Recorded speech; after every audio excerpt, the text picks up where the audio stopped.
کیا سوال کیا ہے مولا نے شب عاشور.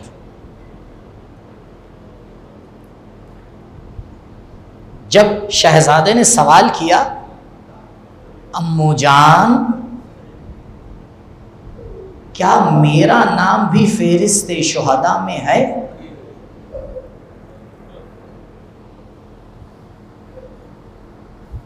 تو مولا اگر ایک لفظ کہہ دیتے ہے یا نہیں یہ بات ختم ہو جاتی. مولا نے عجیب سوال کیا بیٹا قاسم یہ بتاؤ موت تمہارے نزدیک کیسی ہے؟ اللہ اکبر، یہ سوال تو بڑے بڑوں سے نہیں کیا جا سکتا. 13 سال کا جوان ہے، 10 سال چچا کے ساتھ رہا ہے، کیونکہ جب باپ کی شہادت ہوئی ہے تو جناب قاسم کل 3 سال کے تھے. سن 47 کی پیدائش ہے آپ کی. جواب دیا، عجیب جواب دیا. عزیزوں جناب قاسم نے قیامت تک نظر کر کے جواب دیا.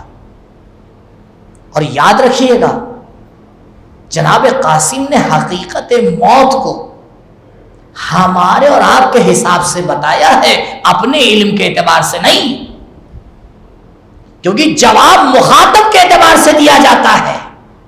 اور جناب قاسم جانتے تھے کہ چچا نے سوال انسانوں کے لیے کیا ہے، اپنے لیے نہیں کیا ہے. جانتے تھے میرا چچا مجھ سے بہتر جانتا ہے موت کسے کہتے ہیں. تو حسین کو جواب قاسم کی ضرورت نہیں تھی، ہاں تاریخ کو ضرورت تھی. لہذا جناب قاسم نے جب تاریخ پہ نظر ڈالی تو ایک چیز ملی جو انسان مثال دیتے ہیں مٹھاس کے لیے، آ کے اسی کو مثال بنا دیا. کہا اہلا من الاصل، انسانوں اور تمہیں میں کیا بتاؤں، تمہارا علم اس سے زیادہ نہیں ہے کہ قاسم اس سے بہتر جواب دے سکے. اللہ اکبر، یہ جواب دیا. اب آئیے عاشور کے دن تاریخ کیا لکھتی ہے کہ جب یقین ہو گیا کہ نام ہے تو جیسے ہی بنی ہاشم کا سلسلہ شروع ہوا جناب قاسم سب سے پہلے آگے بڑھے. امو جان آپ نے رات میں وعدہ کیا تھا اجازت دے دیجیے. حسین نے اجازت نہیں دی. علامہ شوستری نے جو جملہ لکھا ہے اللہ اکبر فرماتے جب شہزادے نے دیکھا کہ چچا اجازت نہیں دے رہے ہیں تو ہاتھوں کا بوسہ لینا شروع کر دیا اور دھیرے دھیرے پیر کا بوسہ لینا شروع کر دیا کہ کسی طرح اجازت مل جائے. اور جب حسین نے اجازت نہیں دی تو تاریخ لکھتی ہے کہ دونوں بغل گیر ہو کر رونے لگے، اتنا روئے کہ دونوں پر غشی طاری ہو گئی. اللہ اکبر، عجب منظر ہے کربلا کا. حسین بھی ایک طرف بے ہوش ہو جاتے ہیں، جناب قاسم بھی بے ہوش ہو جاتے ہیں، لیکن مقتل یہ نہیں لکھا کہ دونوں کو ہوش کیسے آیا مجھے نہیں معلوم. زینب نے کیسے دونوں کو ہوش میں لائی ہوگی. ہاں زادارو، جب وقت اتنا سخت ہو گیا تو جناب قاسم خیمے میں پہنچے اور اپنا سر زانووں پہ رکھ کے رونا شروع کر دیا. ماں آگے بڑھی، بیٹا کیا بات ہے؟